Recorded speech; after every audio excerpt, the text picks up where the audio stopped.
Now let's talk about developing routine messages. Now, what are routine messages? What is routine? Routine is something that happens regularly. Routine could be something that happens every day. Routine could be something that happens once in 2 days, 3 days, 4 days, 7 days, 15 days, every month. That too, everything. Everything that happens with regularity is routine. So routine messages means messages that you exchange in course of your business regularly. So things that you write regularly for business. Routine does not mean unimportant. In fact, routine is the most important thing. Without a routine, the world would not be there.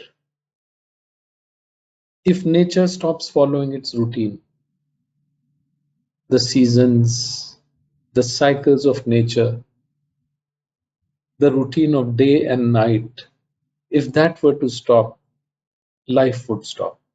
So don't ever think that routine means unimportant. Routine is the foundation of everything.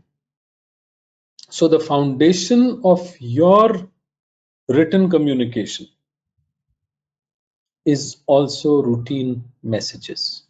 So if you master routine messages, that means you are on the road to mastering written communication. All right. So quickly you should be able to finish your routine work that you do regularly, because it should not require you too much time or effort to get all this done, because you're going to be doing it regularly. And as you do it a greater number of times, you become better at it. Now, that does not mean routine messages are not to be planned well or drafted well or reviewed. All that will happen. What else will happen? You will do it quickly. You will become so good at it that you'll be able to do it quickly every time. So now what are the components of a routine message? So we are going to look at a lot of routine messages today, and some formats also, some good and some not so good, so that we can make a distinction. So in every message, there is a primary message. Then there are going to be some paragraphs which describe what the primary message is. Then if there is something that is a call to action, or you need to restate some things for your audience, for your reader, then we would state those things. And then goodwill. Goodwill is something that gets created every time you say something good. Even if you're writing a bad news message, now we'll be coming to bad news messages later. I'll teach you how to write good news messages and bad news messages. So goodwill is something that gets established through a good gesture, through a good sentence, through something good. So in every message that you create, goodwill should be an integral part of it. So as we go along, we are going to look at a lot of things. Now, any process that we talk about, and a lot of things that I teach you about the writing process, are true for the speaking process as well. In fact, a lot of speeches need to be written down first.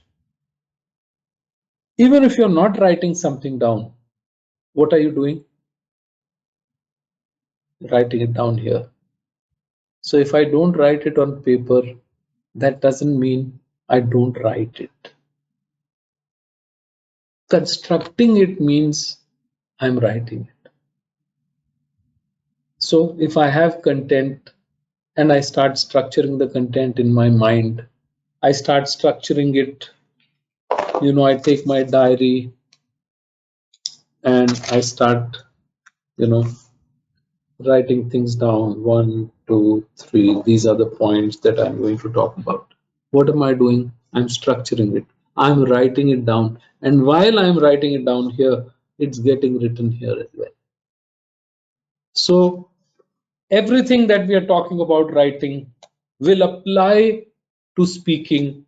A lot of things that are there in speaking, they are extra from writing, say body language, non-verbal communication. So that is an extra powerful thing that you've got for speaking. So the first and foremost thing before we start writing down anything or before we even start speaking is audience analysis. Who is my reader? Who is my listener? Who is going to be watching me? Now, just now, when I'm creating these messages for you, I'm always thinking about you. That on the other side, I have somebody. That somebody is looking towards me for learning good written English. So, if that is what I have in my mind, what do I actually then need to do? I need to think about you. I need to think about the requirements that you may have. I need to think about ways and means of how I could be helping you. Plus, I need to think about how you would be able to receive this in the best way. Once we have done that, I come to the next part where whatever ideas I have, whatever content I have, and even if I don't have content, I have an idea of what I want to convey to you. In that case, I have to look for relevant material, which is accurate, which is relevant, which is suited to what I actually want to convey. So I have to gather all that. This is the first part, thinking about who this content is for and then gathering relevant content. After that, the moment I've done that, I need to create a direct, complete, detailed message for you. So a lot of people, they fail to do this process. They get down to writing directly. So they've neither gathered their ideas together, facts, figures, data, nor have they thought about the audience, nor have they structured. So if you don't follow the process, what is finally going to happen? Your communication is not going to be very effective. So the writing, speaking, these are all process oriented things.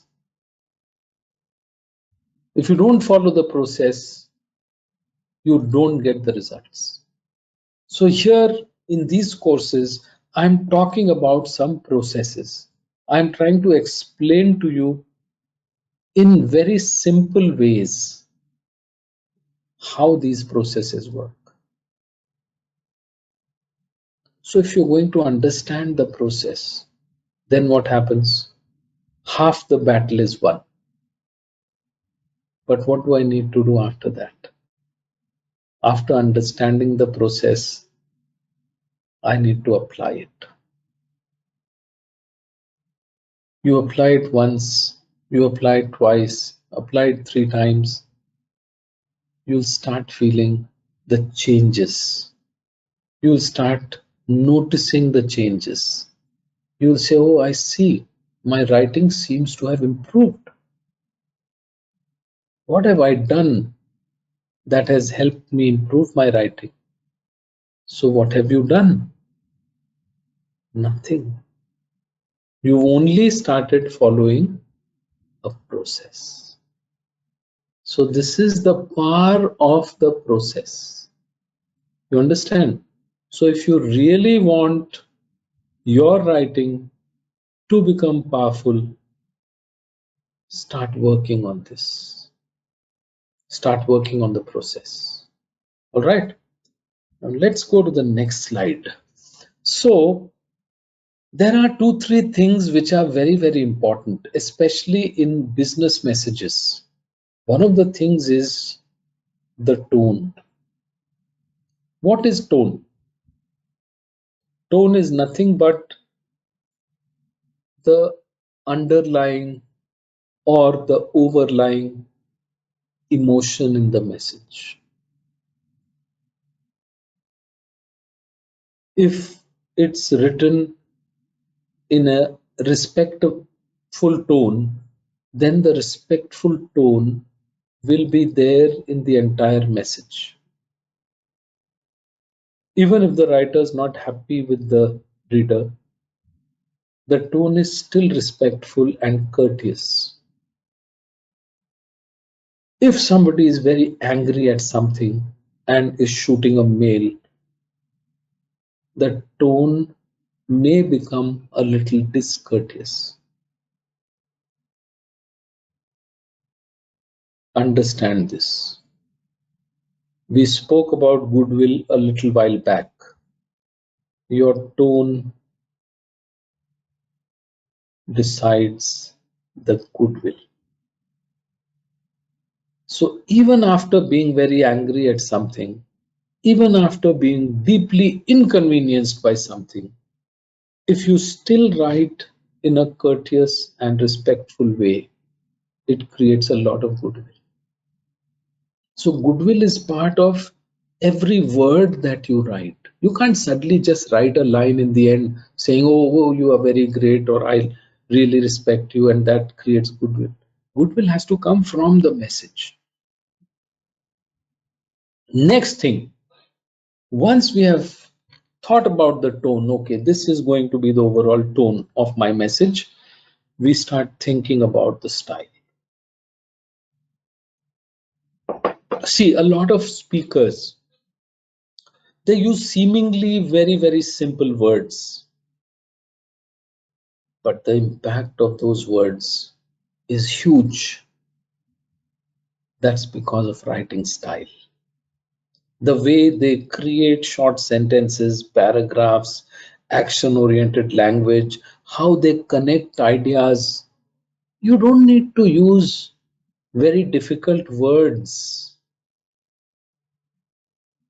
No, you need to use very skilled ways of associating words with each other, creating an amalgamation of ideas. What is amalgamation? So, a union of ideas, how to fuse them together. You need to have great logic when you start speaking or start writing. Sense will come from there, effectiveness will come from there, power will come from there. So, you want it to become powerful, start thinking like this. Then you'll develop a great style of speaking. You'll develop a wonderful writing style. Then people are going to say, oh, all right, oh, this person has written it. Oh my God, excellent, great.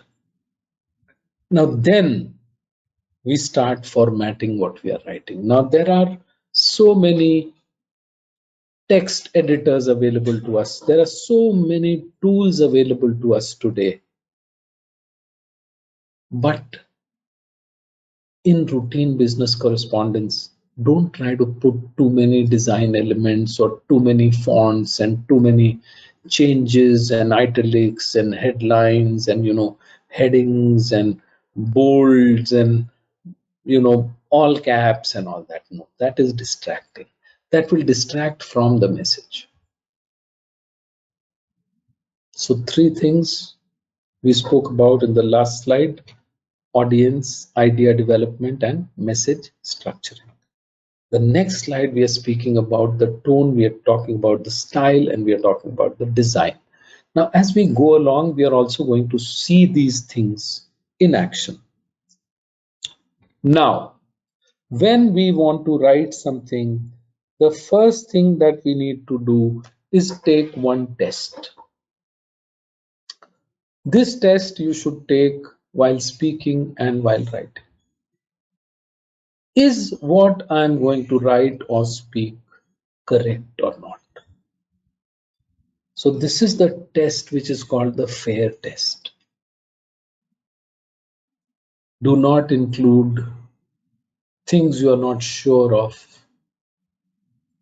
Do not include anything that you feel is not going to be fair. The next thing is, after I've typed my document, I don't want it to go with typo errors. Typos they are called. Typewriting errors. See, A and S are close by on the keyboard. So by mistake, if I'm writing my name, somebody's writing my name, ATUL. And instead of that, pressing A, they press S. So STUL. Atul becomes tool. Would you like that? You might like it, but I won't. It's my name. Can't play with my name. And then if you don't check, if you don't do proofreading, then it's going to go with that error. And when I get your mail, I get your document, I'm going to feel really bad. Yeah. So you don't want that to happen. There'll be some grammar errors. There'll be some things that spell check won't check. So you check. Apart from the spell check and grammar check, be your own check.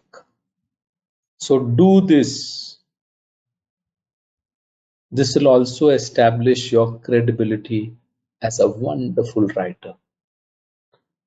Next, if you're writing something which is very important, or if you're just starting out in office, or if you're not so sure of your English, it is always good to have another colleague or your manager or your supervisor, somebody, if you have a junior who's good at English, no harm in asking that person to go through it. All right. So these things you must always do before you send out your document, before you press the send button. It goes. Let's go to the next slide.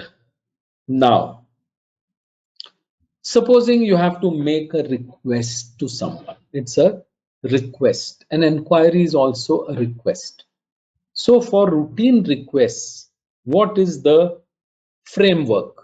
We'll always talk about processes. We'll always talk about frameworks. So the framework is, you make the request first. Dear friend, can you do this? Provide the rationale for it. That means justification for it, where you say that this I need because of this.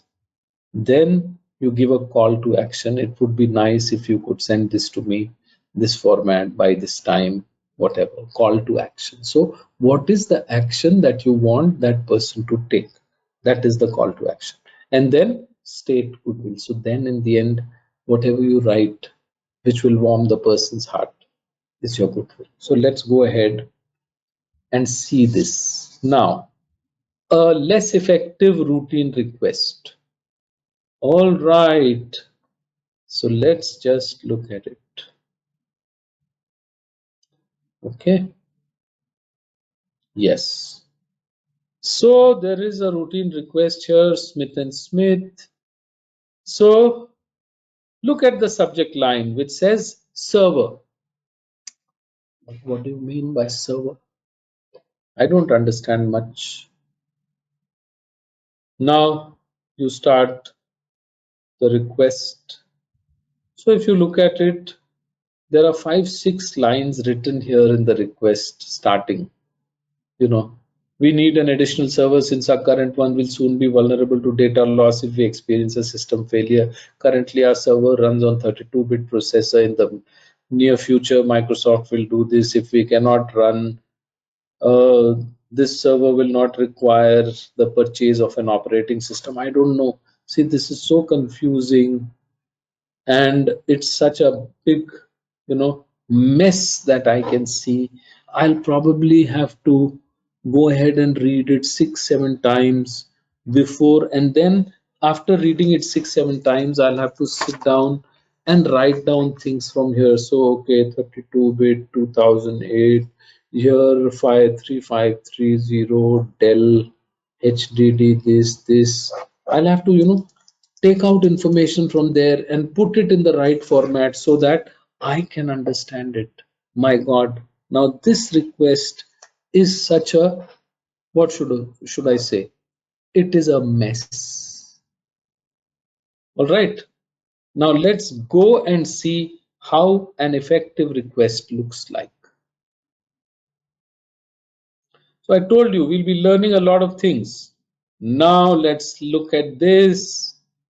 Now, starting with the subject line, you start getting clarity.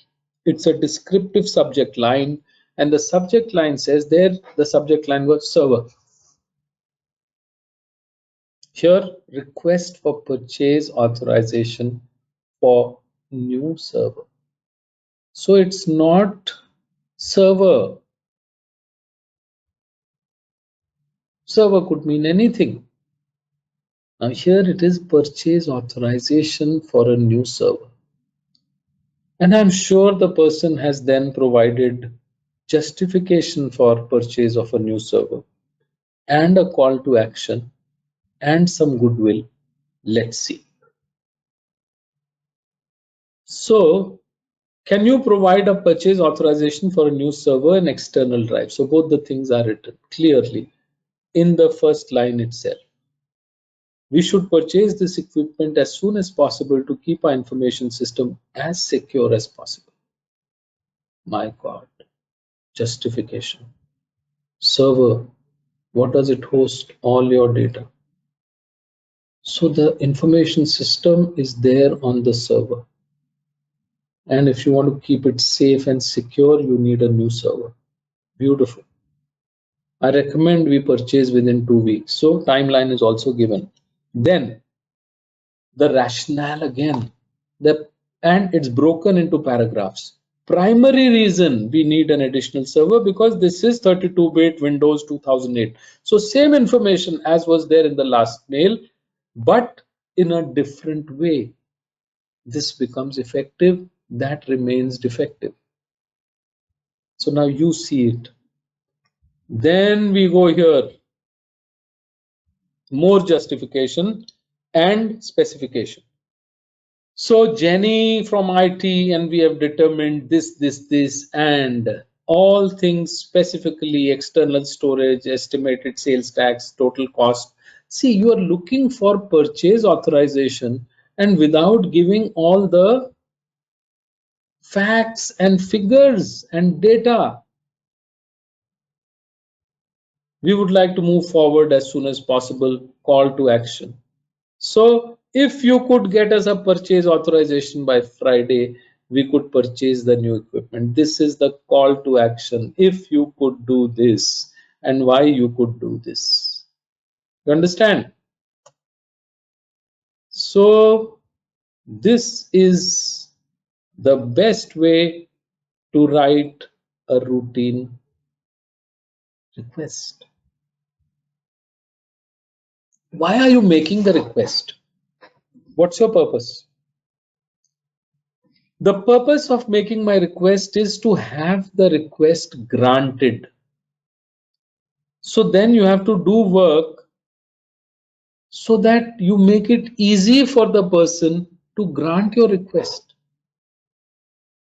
In the first one, you're making it difficult for the person to grant the request because the person will say, okay, I'll think about it later. There's too much work required to even understand this. I can't understand it. Let me not bother about it. You get the point? Now, setting expectations. Your credibility and your ability to foster interpersonal trust in the workplace. And if you're not able to do that, then there will be disappointments. So you have to set expectations of people higher in your ability. People should expect good things from you, and people should believe that you're capable of good things. If not, if you're not able to set and manage and prove true to these expectations, then what will happen? You will be looked down upon, and tremendous amount of disappointments. And only your actions can make you come true to expectations. So now we are setting expectations with our teams all the time. If you're not able to set expectations, work will not happen. If work will not happen as per the expectations, then what will happen? Disappointments. Disappointments all the time. So let's see now. Let's try to see less effective. Now, again, you're trying to set expectations with your team and you've written a bad subject line. Deadlines. So again, tone is demanding and bossing. Let's see. Hey, Barry and John, you two will be our lead team for the following two projects. Tentatively, I expect the following deadlines over the next 2 months. For Janssen, we'll present this. We'll wrap up by completing final layout. With Forrester, we're going to present preliminary concepts. We'll do initial layout. So there's the boss speaking, trying to set expectations from them. Your work will set expectations about what you can deliver. You will be setting expectations with others about what you want them to deliver. So this is a process which continuously goes on. So here this is a bossy, badly written kind of a memo or mail, whatever you want to call it. Let's go to the next one and see how this could be made more effective. Now let's see. Yes, this is the one. So Smith and Smith, tentative deadlines for Janssen slippers and Forrester eyeglasses. So these are the two companies on which these guys would be working. So we've written down and we've written, can we meet this afternoon?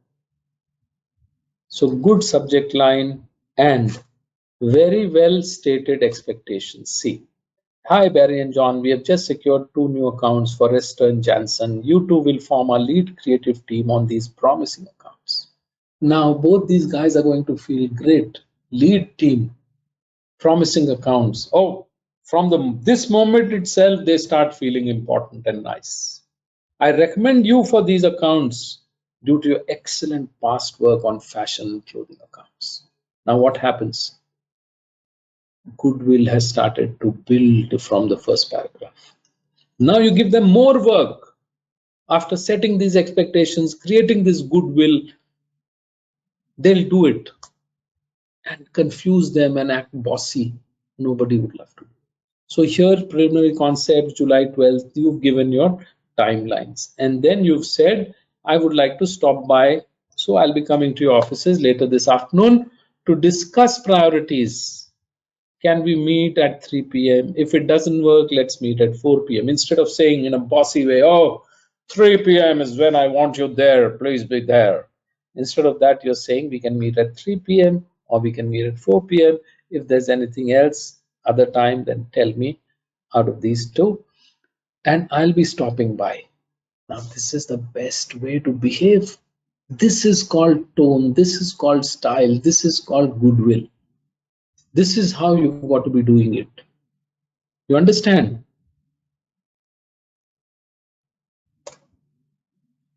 Now, if you want to provide directions to teams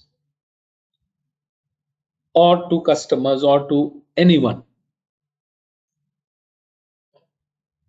providing directions means a step-by-step process for doing something.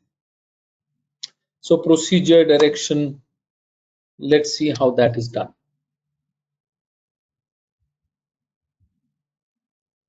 So whenever you feel like, you can stop the video wherever you want, go have a glass of water, take a walk, come back, then engage. So that's why this is at your pace. You don't need to complete a long lecture in one sitting. You can take your time. You can view it any number of times. That's the beauty of these online courses. Again, we have a bad subject line. Travel, travel, server, deadline, travel. Come, go. The process is fairly simple. Once there is determination that the trip is necessary, I've determined that already. A TA is required. The form should be filled out and signed by your direct supervisor. Then the form should be taken to HR. It will then be sent directly to our travel agency, and you will be contacted about setting up your trip. After the trip, any receipts need to be turned into HR, and reimbursement generally takes about 10 days. Hope this helps. Yeah, maybe it helps. Maybe it doesn't. But this person requires help in trying to make people understand. Let's now see how this can be made more effective. Wow, this sounds good. So instead of just saying travel, procedure for setting up travel. That means people are going out on business or work trips. You need to set up your travel. How do you set it up? So for complete details, go to the travel section of the HR intranet portal. Here are the basic steps. 1, 2, 3, 4, 5, whatever. Complete the authorizations. Submit the TA to human resources. An agent from will contact you directly. Develop your trip itinerary. You should do this right away. Our current designated agency is this. After completing your trip, turn in receipts. Make sure to review the company policies so you know which incidental expenses. Now, this is beautifully written. You understand? This is beautifully written. Because this is written in this way, this should get you started. For questions about filing out the TA, you'll get more help from HR. TA form, I'll send it right away. So now here the tone is professional, helpful, respectful. A lot of goodwill would be generated instead of the last one, travel. I hope you understand.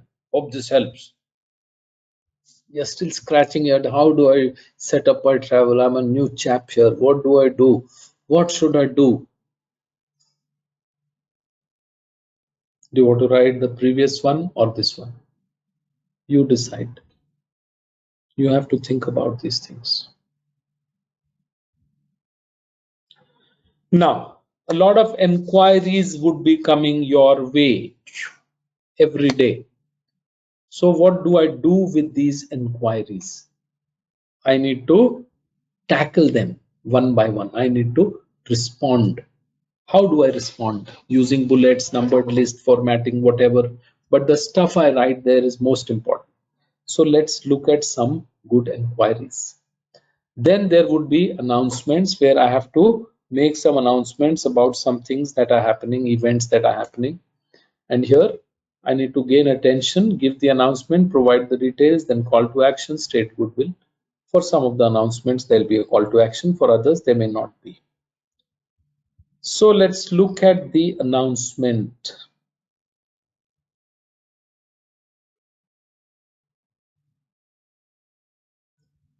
Let's see. Barbecue. Again, the same chap is writing, server, deadline, travel. barbecue. Okay, let's see. Hello, everyone. We're having a barbecue cook-off at a park on August 17th. This will be our first annual contest. We welcome you to try to win one of the great prizes with your own batch of barbecue. Please join us for lots of fun. You can RSVP me at Atkins, Brian Atkins. Don't lacks enough enthusiasm. It's a barbecue, man. Come on, guys. Let's go there to the park. Let's meet them, man. And you show us what you can barbecue. Why don't you come there and stun us with what you barbecue so that you win a prize? There's got to be enthusiasm built into this. Let's meet. Okay. Let's see how this can be bettered. All right, let's see. Yes, ladies and gentlemen, barbecue cook-off on Saturday, August 17th. RSVP requested. So you got to respond to the invitation by saying, yes, I'll be taking part. No, sorry, I won't be coming. So that they make arrangements accordingly. Information is easy to process. Let's see. Hello, fellow employees. The social committee proudly announces the first annual barbecue cook-off at the park. Come on, guys. Please join us for an afternoon of fun games, lots of yummy food, and a mystery band appearance. Ding, ding, ding, ding. Any employee can enter the barbecue. Just bring your own batch of barbecue if you're interested. Awards will be given. My God, first place $500, second place $250, third place $100. Esteemed panel of tasters, the social committee will be the judges. Location, time, guess, what to bring, food. My God, it's beautifully constructed. Go back to the first slide when I spoke to you about audience.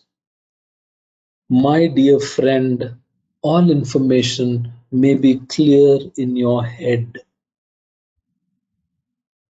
That does not mean it is clear in this.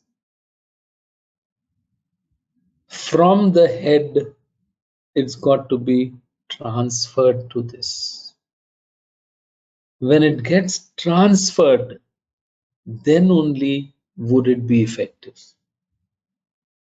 Oh, so why don't they understand? It's 17, so I've written 3 p.m. there. So yeah, then people will be calling, can we bring in guests? Yeah, please bring guests. Okay, what do we else bring? Why don't you make it clear for them? First instance. So you see how easily you can make it effective. Little bit of work. Making claims. So make a claim, provide the rationale, call to action, and state goodwill. Let's see if we have an example of making claims. So as you write the claims, keep in mind that your goal is to have your claim honored. As I told you, in that case also, if you're making a request, make sure the request is honored and make it easy for the person to honor that request. Same is the case here. Make it easy for that person to honor your claim. Most of the time, we fail because our communication fails. A lot of times, when you are right, but you are not able to communicate right, you fail. So, do you understand how important communication is in life? It's the most important. And you can do it such little effort. Such little effort.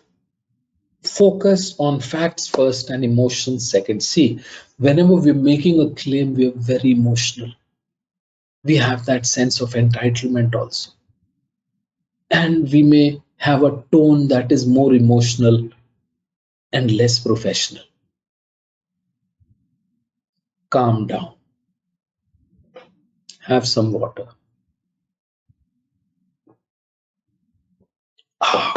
Take a walk, get some fresh air. Take a couple of deep breaths. Try to calm yourself down. Write down the facts of the matter. Then stake your claim. Write down the rationale. Most of the time, when you want to make a claim, you are justified.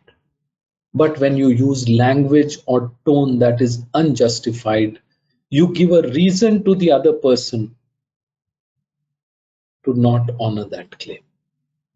Don't give people reason to refuse. Give them reasons to agree. Now, what I'm telling you is not found in books.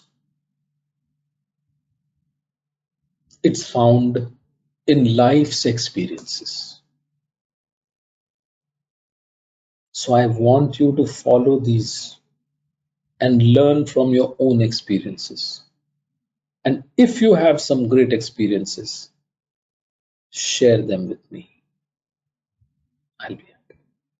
So once you lay out logical, reasonable, and professional explanation for your claim, nobody is ever going to deny you your claim. You're always going to get it. Don't feel disappointed sometimes if you don't. There may be some bad people on the other side who deny a claim even when it's justified. That is why so many matters go to consumer court, they go to court, and then they are upheld. So don't feel disappointed, but do your best. Give them reasons to not deny you the claim on grounds of illogical thought or emotional outbursts. Let's look at these claims. So less effective. Please correct billing mistakes on hotel stays immediately. Right?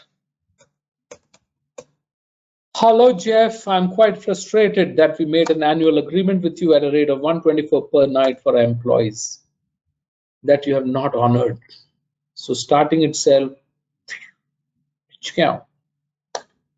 within the past 2 months, two of our employees have stayed at the Prestigio for a total of 15 nights. By my calculations, you overcharged us by $675. In addition, there should be a minor adjustment for taxes. Please take care of this matter immediately by refunding us the overpaid amount. Thanks a lot. Let's see how this can be improved. More effective claim. Okay, let's look at it. So, my dear friends, the next thing that you need to look at is, let's start from this. The subject line, credit to Smith & Smith Advertising due to overbilling of for hotel stays. So this is a better subject line. Prestige hotel agreement is attached. Whatever agreement was made is attached, so that the person who's going through this, if that person is not aware, if the customer care person or customer relationship person is not aware of this agreement, this has also been given, made it so easy for the person. Hi Jeff, could you apply credits to account with the Prestigio to offset overbilling on several recent stays by our employees? So offset the overbilling. Within the past 2 months, this has happened. By my calculation, so instead of saying you've charged us $675, man, and you gotta give it back to us now. Otherwise, yeah, there's an agreement there, and you're not good, man. This is a bad thing that you've done. Instead of that, you say, by my calculations, there would be a minor adjustment for taxes. Also, could you send me the exact figure that you will credit to our account? Finished. Thanks a lot. Our employees always appreciate staying at your fine hotel. So the hotel is not bad. They made a billing error. Can't blame the whole company. Now, you guys, I'm going to take you to task. I'm gonna get you.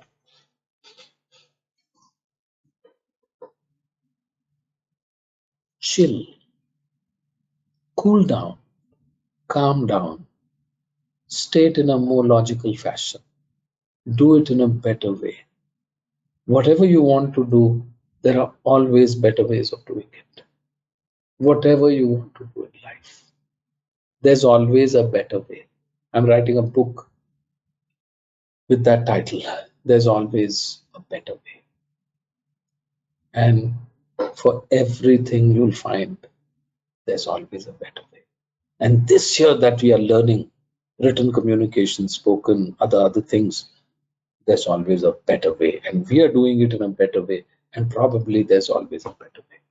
So good, let's go ahead. My God, are you bored? I don't know. So now let's look at an appreciation message. Now this is also known as a goodwill message. Hi, you guys. I think you did a fabulous job on the zoo project. I got you off the phone with Anna Galarga and we talked about how successful these ads have been. Found out that participation in the has increased dramatically. On the phone call, I was able to secure a verbal commitment for us to do online campaigns. You're all the best. To show my appreciation, I've made reservations for lunch at Harper's. This is my favorite steakhouse. Thank you again. So it's all about self-centered, self-congratulatory. I did this, I did that, I booked this, I booked that. Yeah, you guys are the best, but I've done this and I'm this, I'm that. I am, I am, I am. Whereas when you're appreciating someone, it should be you are, you are, you are. You see the difference? Let's go ahead and see how it can be made more effective. Yes. So the more effective message would look like this. Great job on the zoo campaign. Let's celebrate at lunch on Friday. So as soon as the person sees this, oh wow, we've done a wonderful job. Lunch also, yeah. Hi George, Dan, Jen, you know, naming them. Great job on the zoo project. Billboard and radio campaigns you created. As I told you, shouldn't be about me, me, me. I'm appreciating you. It should be about you. You created are a huge success. I just got off the phone with Anna. They love that because they're making quite an impact. She mentioned they've increased participation and she would like Smith and Smith to work on online also for them. So it's not about me.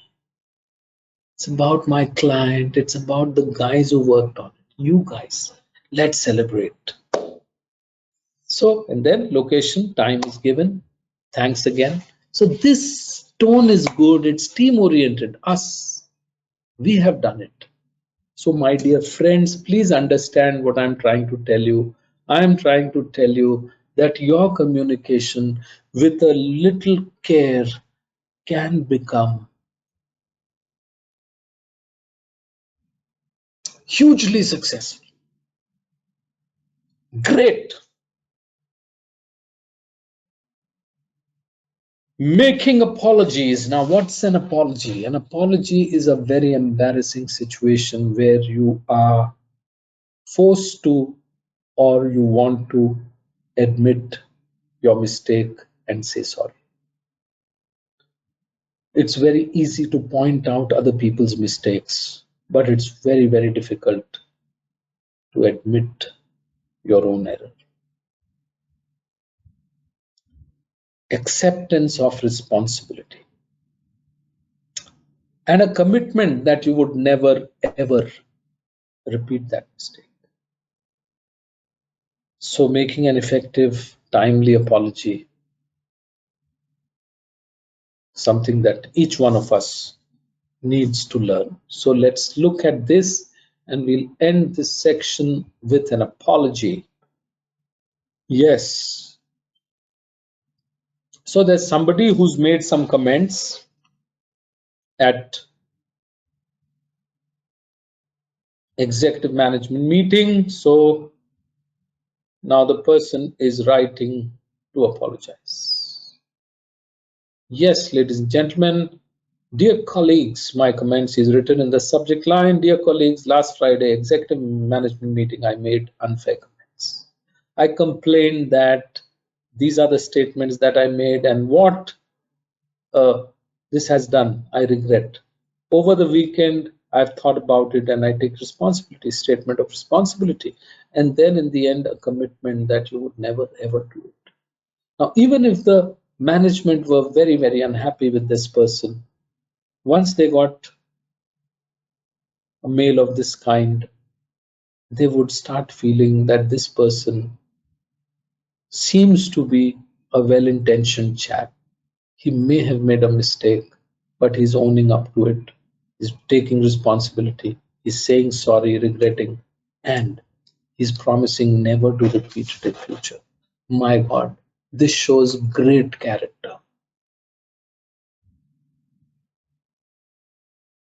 So, my dear friends, do you understand that in doing business on a day-to-day basis, several situations would come up where you would be making announcements, you would be making inquiries, you will be asking for favors or requests, you will be granting requests, you will be granting claims, you'll be making claims.